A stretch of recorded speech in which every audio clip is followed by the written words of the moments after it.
優勢，積極強化超級聯繫人同超級增值人嘅角色同功能，以金融家策略賦能千行百業，並不斷擴大互聯互通機制嘅內涵，促進更多金融產品嘅創新，提升市場深度、廣度同埋效率，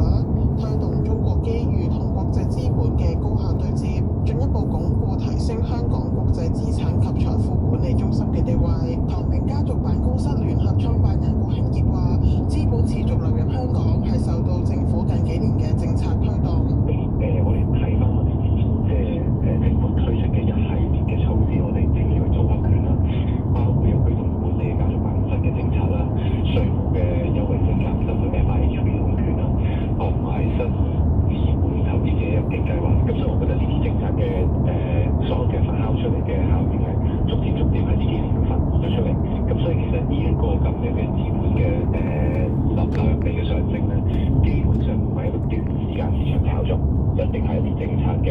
有慢慢去鋪墊到醖釀有收成期咧，有啲信心出到嚟嘅。